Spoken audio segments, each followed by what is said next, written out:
Kita beralih ke informasi lain pemirsa, seorang petani di Kabupaten Bone membuat inovasi baru dengan memanfaatkan barang-barang elektronik bekas. Petani tersebut membuat traktor pembajak sawah yang digerakkan dengan remote control. Tanpa berusaha payah, petani ini tidak turun lagi ke sawah untuk membajak sawahnya, tapi hanya duduk dan berdiri di pematang sawah sambil menekan remote controlnya.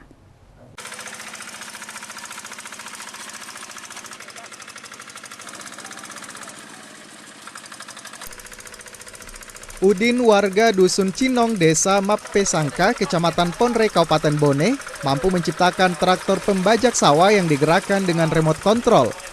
Dengan memanfaatkan barang-barang elektronik bekas, pria yang hanya sampai kelas 3 sekolah dasar ini mampu membuat inovasi baru dengan mengoperasikan traktor tanpa perlu turun ke sawah, namun hanya menekan remote control. Walau sudah 2 kali gagal dalam pembuatan remote control tersebut, namun tidak menyurutkan niatnya untuk merampungkan ciptaannya ini. Tanpa belajar dari YouTube atau media sosial lainnya, pria beranak 2 ini hanya mengandalkan kemampuan otak dan kegemarannya mengutak-atik barang-barang elektronik bekas hingga karyanya bisa dimanfaatkan. Hanya butuh 2 tahun dalam pengerjaannya, inovasi baru ciptaannya ini sudah dapat digunakan membajak sawah tanpa harus turun ke sawah kena lumpur. Hanya dengan berdiri atau duduk di pinggir pematang menekan remote control, traktor pembajak sawah tersebut sudah dapat bergerak dan berjalan dengan sendirinya. Sejak kecil, Udin memang menyukai barang-barang elektronik yang sudah terpakai dan mengutak-atiknya, sehingga tidak heran jika dia mampu menciptakan inovasi baru tersebut. Pria kelahiran 5 Desember 1986 ini mengaku bahwa 2 tahun baru dapat menyelesaikan traktor remote control tersebut, karena kadang terkendala dengan alat-alat yang harus dia pesan lewat online. Dalam pembuatan remote control ini sudah merogoh kocek hingga 5 juta rupiah.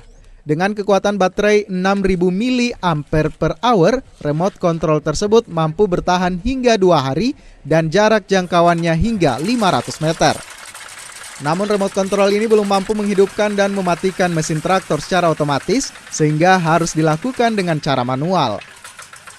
Dalam pengoperasian alat tersebut, Udin juga mengaku kerap dibantu oleh ponakannya sendiri yang bernama Ubin.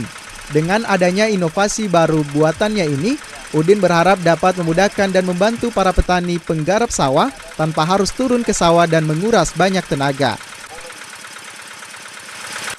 Sudah lama kita senang bongkar-bongkar elektronik. Ya memang sejak kecil memang. Oh sudah kecil memang di. Berapa lama kita buat ini traktor? 2 tahun. 2 tahun. 2 tahun. Kira-kira berapa biaya yang dikeluarkan itu? Sekitar 5 jutaan. Sekitar 5 jutaan di. Tapi memang pekerjaan petani. Ya petani. Tamat SD katanya tidak, Pak Di. Tamat SD alhamdulillah.